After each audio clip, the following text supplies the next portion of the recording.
Hello mga ka-channel, hello Canada, hello Philippines, and hello world. This is your friend Lily Avalos. I'm back to my channel. And for today, another parenting topic I wanted to share with you and I wanted to discuss with you. Uh, Once again, parents, your opinion in this topic is a must. So sa mga kababayan ko sa Pilipinas, mahalagang topic po ito, paksa na ating mapag-uusapan ngayon bilang mga magulang. So, I was just thinking the other day of something, and I come up with a decision na why not make this as a topic for my blog for this week. So actually it's all about the misbehavior of the children. So I am a mom of three. My children are ages 16, 12, and my youngest is 2. So napag-isip-isip ko, what would be the best topic to discuss among parents when it comes to correcting your child's misbehavior. So, paano ba natin? How can we respond to that kind of thing as a parent? Sabi daw, are we gonna give a punishment or are we gonna discipline our children? So what's the difference between the two? Is there a big difference between a punishment and a discipline? Meron ba? Kung meron man, then what's the difference between the two? So, as parent, maybe we are not aware that what we're giving to our child or children is some kind of punishment. So, we never know. And our intention only is to give them discipline. To have an idea, what's the difference of uh, punishment and a discipline? So, it's really hard for us as a parent. Parang we're trying to discipline our children, but we are not aware that what we're doing is a punishment for them. Difference between a punishment and a discipline. I've read some of the article again as my reference. I read the article from the verywellfamily.com. So, when it comes though to correcting your child misbehavior, there's a big difference between a punishment and a discipline. So, ano ba kakaiba? While punishment focuses on making child suffer for breaking the rules, discipline is about teaching him or her how to make better choice next time. So, paano natin ipapaliwanag yun? Yeah. So, for my two boys, whenever they break the rules, hindi ako nagbibigay, nagsasalita lang talaga. I just talk to them and I told them, hindi ito tama. This is not nice. This is like this and like that. And I even told them, if you do such things, you need to be ready for the consequences. So my boys now are grown up, 16 and 12. So I don't have that hard time now. But before, when they were little, I was forced, pero bawal dito sa Canada ang mamalo. Or else you're gonna be in jail. Kahit saan naman siguro bawal. But Filipino culture, pinapalo natin yung mga bata na nagkakamali. For us, it's a discipline, way of disciplining our children. But for them, it's a form of punishment. Okay? So, a punishment instills a penalty for a child offense. So, nagkamali yung bata, we don't have any choice because we had an agreement that whenever you made mistake, you're gonna be punished. So, ganon. So, sometimes the desire to inflict punishment stems from parents' feelings of frustration. Ginagawa natin yon. At other times, it stems for desperation. We're so desperate as a parent, so we give them punishment. Ano ba ang what's the worst punishment that I can give to my children? Pinutunan ko sila ng internet. So, wala silang internet. But it melts my heart. Alam mo yon? It melts my heart when I saw them like, they're so sad. Ganun pala yon. Parents are not happy disciplining the children, giving them some sort of punishment, it's not okay for us as a parent, but we need to do it because we wanted to correct our children.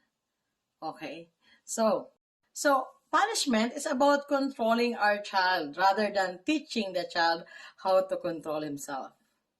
Okay. Sabi nga, back home, minsan daw ang punishment is one way na that our children become more rebellious. Like, yung ugali nila, the more na naging worse if they're giving them a punishment. But if you give them discipline, it's way more better than giving them a punishment. So, what happened when we punish our children? So, pag punish natin sila, instead of making them like behave, they will be sometimes be worse than that's normal. So, if punishment wouldn't help us to make our children behave, then why don't we just focus on giving them some sort of way to discipline them? So discipline is way better than giving them a punishment. So I've read an article. It's in here. I'm gonna flash it in your screen. So what's the best way to discipline my child? So ano ba ang tamang paraan? I'm not an expert, guys. I am just sharing what I've read. Kasi I'm a parent like you if you're parents watching this. So you can relate children misbehave. So may mga paraan pala. The best way to discipline our children. Okay, so if your question is what's the best way to discipline my child? First is you need to, as a parent, one of your job is to teach your child to behave. It's a job that takes time and patience, but it helps to learn the effective and healthy discipline strategies. So it's our obligations as a parent. That's why when we see some children misbehaving, pag may nakikita tayong mga batang parang walang disiplina, we always ask at the back of our mind, who are their parents? Who's the parent of this child? How this parent, kasi naniniwala tayo na if not all, we believe that what we have, what kind of children we have today is the kind of children that we raise. So kung anong klaseng bata ang pinalaki natin, yun din ang bata makikita natin ngayon. So, here are some tips from the American Academy of Pediatrics. May mga tips sila na i-share ko sa inyo on the best ways to help your child learn acceptable behavior as they grow. So, mayroon silang 10 healthy discipline strategies that works. Kumusta naman? Ano yung mga 10 strategies na yan na nag-work? So, this was recommended by the AAP. So, ano ba yung mga 10 yon na paraan para madisiplin mo ang bata na hindi nila iisipin na they are being punished. Ang ginagawa nila is it's a way of how parents discipline their children. So show and tell. Show and tell. Teach children right from wrong with calm words and actions. So nandiyan sa inyo, basahin nyo.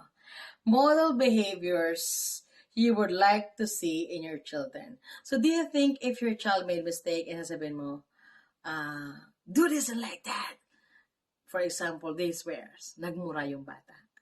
Then, your neighbors complain, sabi ng neighbors mo, hey mare, hey pare, your son or your daughter, nagmumura, they're swearing. So, napahiya ka sa neighbor. So, what you did is when you got home, kung bumalik ka sa bahay mo, you call your son or your daughter and pinagmumura mo din. Ikaw, halimbawa, for example, ikaw, PI ka, anong ginagawa mo? Si Maring ganito, Maring ganyan. nagreklamo. So, tapos pini-API mo yung anak mo. Where this, where did this child or children get those things? Kasi kung hindi nila naririnig sa atin yon, naniniwala tayo doon, of course, walang magaganon. Pero dahil narinig nila sa atin na nagmumura tayo with those wares, kaya nila natutunan yung salitang yun. Remember, if your child is below 7, most of the time they are at home, back home. Pero here, when your child is below 7, most of the time, if no one will take good care of your child or your children, they're gonna stay in a daycare. But I don't think daycare will teach them how to swear. Diba? Next, set some limits. Have a clear and consistent rules your children can follow. Be sure to explain these rules and age-appropriate terms they can understand. Okay, bigyan ko kayo ng example. I'll make myself as an example. My eldest, kasi nga binata na, he wanted to go with his friends. So one day, 2 weeks ago, he asked permission from me. Sabi niya, Ma, can I go with my friends? Sabi ko, where are you going? Sabi niya, I'm gonna go just here. Sinabi nila, malapit lang sa amin.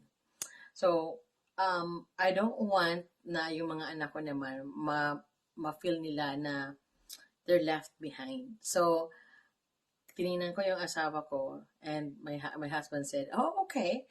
So, pag okay, ibig sabihin, he's giving consent. So, it's the decision with regards to this thing is from both of us. So, sabi ko naman, oo. Pero ang tanong ko, what time are you going home? Lalaki ang anak ko, pero we need to set a certain rules. Sabi ko, what time are you going home? Sabi niya, maybe 3. Maybe 3 daw. Sabi ko, oh, maybe that's too much. Sabi niya, Ma, I'm leaving 11 and you want me to go home at 2? Sabi niya, that's too much. Sabi niya. So, sabi ko na lang, I set as like, okay, 4:50 or like 4 to 5. So, we agreed. 4 to 5. Ang sister guys, it's almost 7 ng gabi and he's not yet around. I keep texting him, I keep calling him, and sabi niya, don't text me because I'm almost drained. My battery is almost drained. So, na-pissed up ako kasi nga, we had an agreement that he need to go home at 4 or 5. When he got home, of course, okay naman siya, safe and sound. I talked to my son, and I told him, when I set a time, you need to go by the time. Because you break the rule, we break our agreement, I'm not letting you go for 3 weeks. Hindi siya kumibo. Kasi nga, we set an agreement, and I told him, if we set an agreement, you need to follow that agreement. You know why? Because we parents are worried if you go beyond the time and you don't even call us and you told me not to text you. So we are worried about it. Hindi siya kumibo, and until now naman, he's not asking me another time na lumabas. See? Okay, set limits. That's the second one. Third one, give consequences. Calmly and firmly explain the consequence if they don't behave. For example, tell her that if she does not pick up her toys, you will put them away for the rest of the day. I'm doing this to my Lucille. Lucille is too small. She's 2 years old. But whenever I tell her to clean up, whenever I ask her to clean up, she will clean up. Or else, tinatago ko ang toys niya and she cannot have it for the whole day. That's for the small kids. Be prepared to follow through right away. Don't give in by giving them back after a few minutes. Pag sinabi mong no, no. Kasi, pag sinabi mong no, tapos nag-yes ka, they will think, oh, my mom is like this. It's so easy. Itsy bitsy. Sasabihin nila. And they're gonna do it again and again. So, Never take away something your child truly needs, such as meal. Guys, tandaan natin that when we give some consequences, don't give consequence when it comes to food. Don't let your child starve. Huwag niyong gutumin. There are parents who are like that na because your child made mistake or um, showed some misbehavior, you're taking away their foods like, oh, hindi ka kakain ng buong araw. Please don't do that or else you're gonna be responsible what everything happened to your child or your children. So take away toys, take away electronics, but never ever take away food or a meal from them. Huwag niyong gutumin yung mga anak niyo kasi what everything happened to them, that is your responsibility as a parent. Okay? So, hear them out. The next step, hear them out. We need to learn how to listen also. So, wag tayong mag-assume na because we are parent, everything that we said is true. Everything that we know is true. We need to listen from them. Makinig tayo. Okay. Listening is important. Let your child finish the story before helping solve the problem. Watch for times when misbehavior has pattern, like if your child is feeling jealous, talk with your child about this rather than just giving a consequence. So, sabi nga ng iba niyan, walang nakukuha sa hindi nakukuha sa magandang usapan.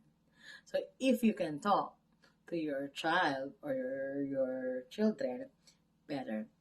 Me, I treat my children as my friends, but I set limits for them. When I said no, that's no. I love playing with them, pero I need respect. That's the thing for me. Your if your child is like misbehaving consecutively, telling lies consecutively, like nagsinungaling ngayon, nagsinungaling naman the next day, you need to talk. You need to talk to your child. What's going on? What's happening? Why are they telling lies to you? Okay, so next, give them your attention. May mga anak tayo na minsan, sabi ng iba, kulang sa pansin. Sabi ng iba, papampam, papampam, papansin. Okay, so that's normal among our children, especially teenagers nowadays. So, ano ang gagawin mo? What are you gonna do if your child is seeking attention? Hindi mo lang alam na kaya gumagawa ng trouble.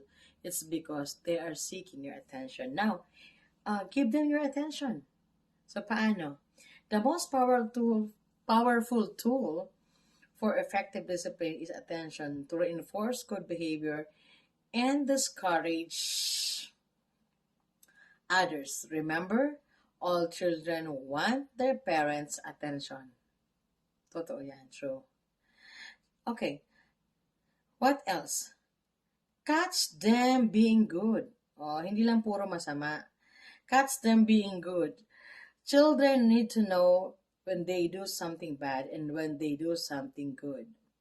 So, i-praise nyo naman pag may magandang nagawa. So, wag lang puro, hey, anong ginagawa mo?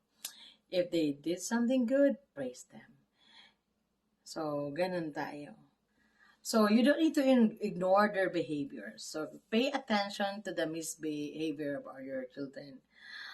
Next, be prepared for trouble. Plan ahead for a situation where your child might have trouble behaving.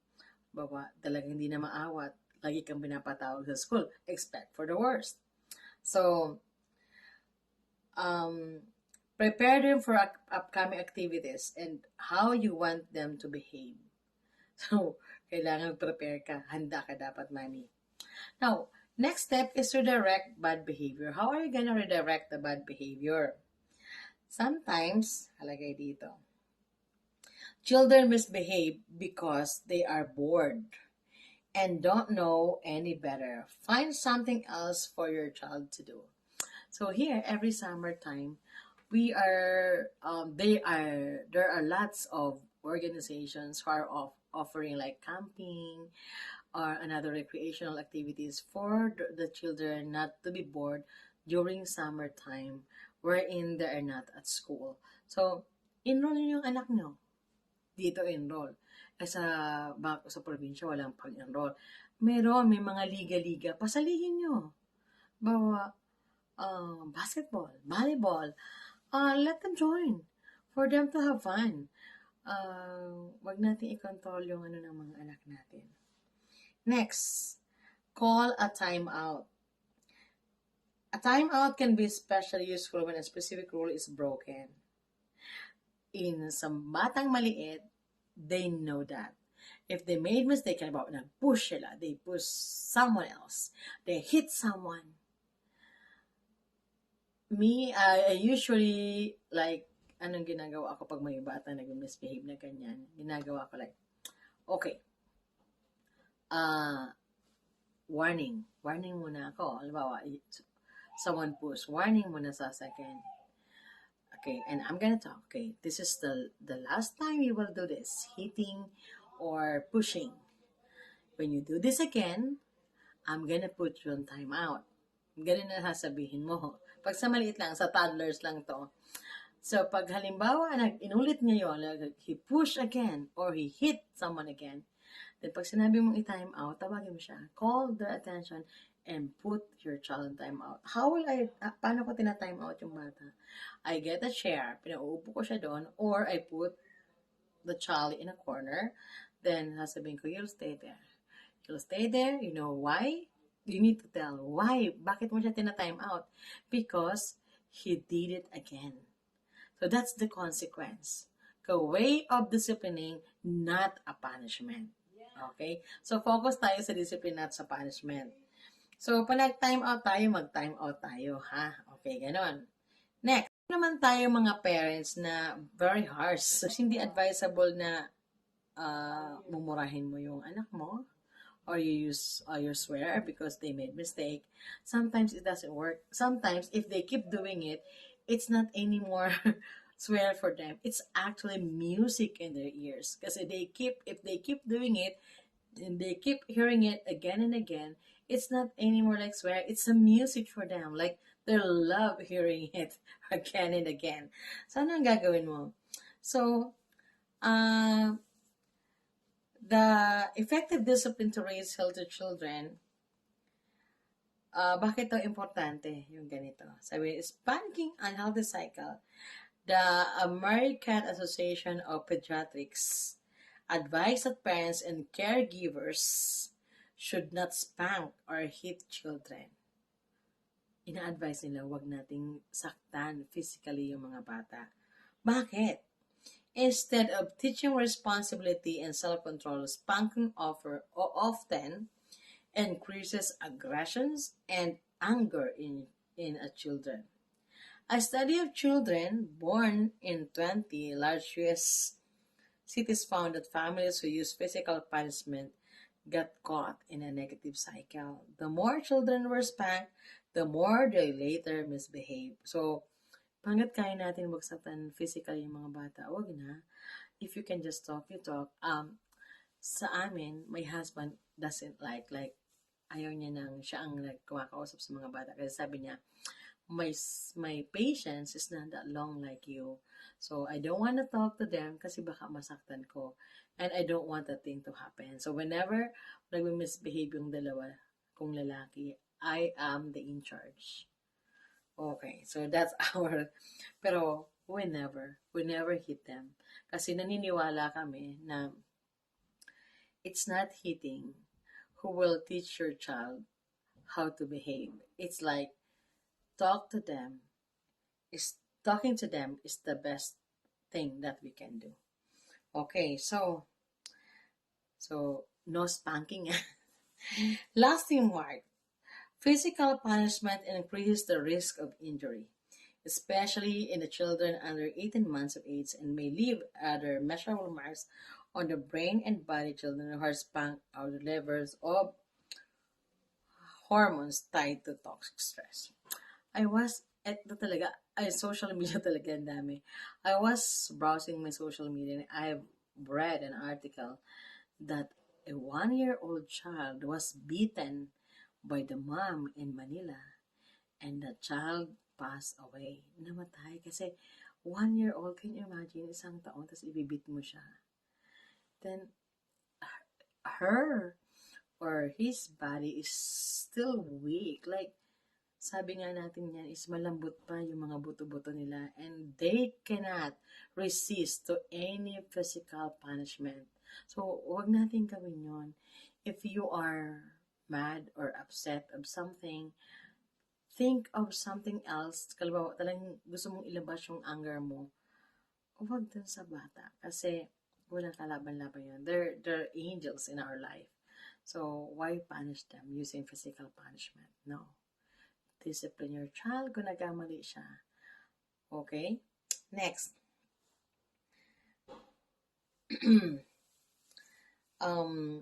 Verbal abuse. How words hurt. Yelling at children. Ako minsan nagigilta ako dito. Verbal abuse. How words hurt. Yelling at children and using words to cause emotional pain or shame also has been found to be ineffective and harmful. Harsh verbal discipline, even by parents who are otherwise warm and loving, can lead to more misbehavior. So, lalo na yung mga pagmumura. Huwag na tayo magmura, guys, kasi hindi maganda. Okay? So, ano ang gagawin natin ngayon? Bawal pala eh. So, learn from mistakes. Sabi na, learn from mistakes, including your own. So, hindi lang bata ang nakakaroon ng mistakes. We parents also made mistakes. We are only human. So, I remember noon, my father was so strict to us. And one day, I have this courage to tell him na, you need to listen to us kasi hindi lahat ng oras kayo ang tama. That time, when I told that to my father, I prepared myself. Hinanda ko yung sarili ko na he might spank me, he might hit me. Hinanda ko yung sarili ko.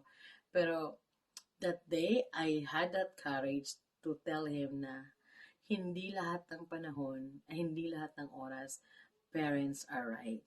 Sometimes parents make mistakes too. Tama ba ako?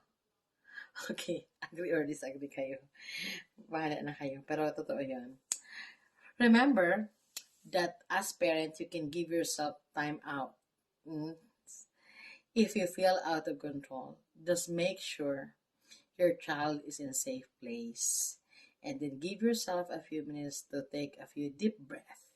Relax or call a friend. When you are feeling better, go back to your child. Hug each other and start over.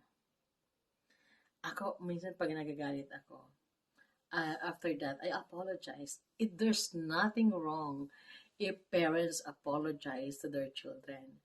Huwag parents, katulad ko, huwag nating isipin na hindi maganda na tayo ay humingi ng pauminhin sa mga anak natin. No. If we made mistakes, we need to apologize. Minsan, pag nagbibigay tayo ng consequences, we need to say, I am sorry but I need to do this. I am sorry but I need to do that. Kailangan din natin tanggapin na minsan, nagkakamali rin tayo and minsan, kailangan natin gawin yung mga ganun. So, if you do not handle situation well the first time, try not to worry about it. Sabi nila, think about what you have done differently and try to do it the next time. If you feel you have made real mistake in the heat of the moment, wait to cool down, apologize to your child, and explain how you will handle the situation in the future. Be sure to keep your promise. This gives your child a good model of how to recover from mistakes. Yan. Nasi-share ko na sa inyo. So, healthy and effective discipline tips by age. So, dito tayo by age. Paano ba natin didisiplinahan yung mga bata according to their age? Kasi by level naman sila. Pag infant pa lang, nako, babies learn by watching what you do. So, set examples of behavior Lalo pagka, halimbawa, nagmumura ka, you swear, for sure matututo yung anak mo. We don't do that sa mga anak namin, di marunong. So, use positive language to guide your baby. For example, say, time to sit, rather than, don't stand. Okay. So, iba kasi yung don't stand, kasi parang it's an order, don't stand. Then saying, okay, time to sit. Yan, ganon. Pag sa baby, save the word no for the most important issues like safety. Wait lang, guys. Okay. Important issues like safety limit the need to say no by putting dangerous tempting objects out of reach. So, di ba pag minsan may mga kutsilyo tayo, sabi natin, okay, no, don't touch that, gagano natin. Pero sasabihin natin, bakit no? No, because it might hurt you. Pag sa bata, easy-busy, sabi ng mga magulang. Distracting and replacing a dangerous or forbidden object with one that is okay to play with a good strategy at this age. Pag gustong-gusto nila yung sharp thing, like nakakita ng barbecue stick. You know that barbecue stick can poke someone else, like sa mata. Those are dangerous birds. You can replace it with something that's not sharp. Okay? Kaya-kaya ng mga nanay yan. All children, according babies, need consistent discipline. So talk with your partner, family members, and childcare provider to set basic rules. Alam niyo ba, guys, yung pagdidisiplina minsan sa mga anak natin is a cause of a fight between couples. Oo, nagiging dahilan yun na pag-aaway ng mga mag-asawa. Okay, so paano mo didisiplina yung anak mo pag ang anak mo ay toddler? You have a toddler like mine. 2 years old is a toddler. So, your child is starting to recognize what's allowed and what isn't by test some rules to see how you react, pay attention to, and praise behavior like ignore those you want to discourage, to direct a different activity when needed. Then, dito lumalabas yung mga tantrums sa mga bata. If they want something and they didn't get it, yan, nila yung naglulupa sa yung mga bata. So, what are you gonna do? Give them what they want? No. So, teach your toddler not to hit, bite, or use other aggressive behavior. Sa daycare, tinuturoan namin yung mga bata to keep your hands by yourself. Keep your feet by yourself. So, hindi natin pwedeng gamitin sa ibang bata ang kamay natin at ang mga paa natin. So, stay consistent in enforcing limits. Right? Short time out if needed. Acknowledge conflicts between siblings but avoid taking sides. Wag na wag kasi alam ng mga bata yung pag may pinapanigan kayo. So, the middle. So, preschool age, children are trying to understand how and why the things work in that effect. So, as they learn appropriate behavior, expect them to continue testing the limit of parents and siblings. Begin assigning age-appropriate chores like putting their toys away, give example step by step. O dito sa amin ginagawa namin yan. Like, the age of 2, sumilip yung anak ko. At the age of 2, si Lucille, marunong na siya mag-clean up. Okay? Next. Okay, tapos tayo sa preschool. Paano na pag nasa grade school na yung anak mo? Halimbawa, nasa grade 1 na. So, what is the appropriate punishment para sa kanila? So, your child is beginning to get a sense of right and wrong. Talk about the choices they have in difficult situations. What are the good and bad options? And what might come next depending on how they decide to act. Talk about family expectation and reasonable consequences for not following rules. Provide balance of privileges. So, responsibility giving children more privileges and they follow rules of good behavior. Continue to teach and model patience and concern respect for others. Don't let yourself or others choose physical punishment. If you live in an area where corporal punishment is allowed. Back home, corporal punishment is allowed. Ang sakit sa puwet ng mga bata pa kami. Stages, ang pinakamahirap i-handle yung mga teens and teenagers. So as your teens develops more independent decision-making skills, you need to balance your unconditional love and support with clear expectation, rules, and boundaries. Continue to show plenty of affection and attention. Make time every day to talk. Young people are more likely to make healthy choices if they still connected to the family. Get to know your teens' friends. Oh yeah, mahalagang kilala mo kung sino kaibigan niya. Kasi ako naniniwala ko na sa golden rule. Golden rule. Hindi sa naniniwala ako sa kasabihang tell your friends of what they are and I will tell you who you are. Totoo po yun. So, next, acknowledge your teens' effort, achievements, and success in what they do. So, and don't do praise the choice for avoid using tobacco and cigarettes, alcohol, or other drugs. Set a good example through your own responsible use of alcohol and other substances. Let me tell you a story to make it, it's not to make it longer. When we were new here in Canada, yung mga anak namin is just 7 or 3.